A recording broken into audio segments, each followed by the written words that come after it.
রাহিম প্রতিদিন সন্ধ্যায় নদীর ধারে বসে সূর্যাস্ত দেখত। কিন্তু সেদিন হঠাৎ একটি ছোট্ট মেয়ে তার কাছে এসে বলল, ভাইয়া, তুমি একা বসে থাকো কেন? রাহিম মুচকি হেসে বলল, সূর্যের আলো ধীরে ধীরে মিলিয়ে যাওয়া দেখি গু। মেয়েটি হাতের ছোট্ট লণ্ঠনটা তুলে ধরল। আলো তো শেষ হয় না, ভাইয়া। সূর্য গেলে এই ছোট আলো জ্বলে ওঠে কি? রাহিম চুপ করে মেয়েটির দিকে তাকিয়ে রইল। সত্যিই অন্ধকার। একদিন ছোট্ট একটি গ্রামে লীলা নামে এক মেয়ে থাকত। সে খুবই কৌতূহলী আর প্রাণবন্ত ছিল। এক সকালে নদীর ধারে খেলতে গিয়ে সে দেখতে পেল পানির উপর ভেসে আছে একটি ছোট্ট কাঠের বাক্স। লীলা বাক্সটি তুলে আনল। খুলে দেখে অবাক হয়ে গেল, ভেতরে রঙিন কাচের টুকরো আর একটি ছোট্ট নোট লেখা, এই আলো দিয়ে অন্ধকারকে দূর করো। রাতে লীলা কাচের টুকরোতে আলো ধরতেই পুরো ঘর রঙিন আলোয় ঝলমল করে উঠল। গ্রামের মানুষ জড়ো হল, অন্ধকার মুছে গেল, সবার মনে আনন্দ ছড়িয়ে পড়ল। লীলা বুঝল, ভাগাভাগি করলে আলো আরও বাড়ে। একদিন একটি ছোট মেয়ে রাস্তা দিয়ে হাঁটছিল।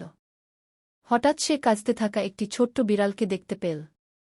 মেয়েটি বিড়ালটিকে কোলে তুলে নিল এবং স্নেহ করে আদর করতে লাগল। বিড়ালটি ধীরে ধীরে শান্ত হয়ে মেয়েটির কোলেই ঘুমিয়ে পড়ল। মেয়েটি বিড়ালটিকে বাসায় নিয়ে গেল, খাবার দিল আর তার জন্য একটি নরম বিছানা বানাল। ধীরে ধীরে বিড়ালটি তার পরিবারের অংশ হয়ে গেল। প্রতিদিন তারা একসাথে খেত এবং হাসত। মেয়েটির একাকিত্ব দূর হয়ে গেল। সে বুঝল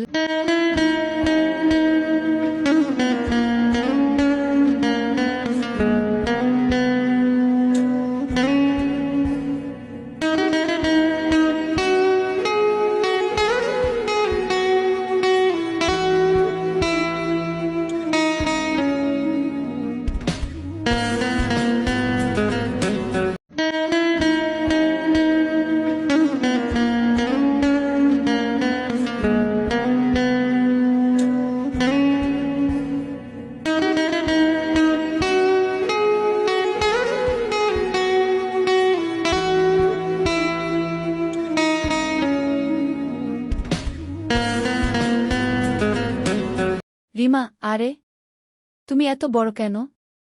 বিড়াল, আমি জাদুর বিড়াল। ভয় পেও না গে। রিমা, তুমি কি আমার সাথে খেলবে? বিড়াল, অবশ্যই। এসো দৌড় প্রতিযোগিতা করি গে। রিমা দৌড়াতে লাগল, বিড়াল ধীরে ধীরে তার সাথে খেল। রিমা, তুমি দারুণ মজার। বিড়াল, তুমিও আমার সেরা বন্ধু গো।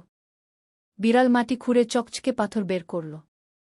রিমা, ওহ, আমার জন্য? বিড়াল, হ্যাঁ, বন্ধুত্বের উপহার। সেদিন থেকে দুজন প্রতিদিন খেলত।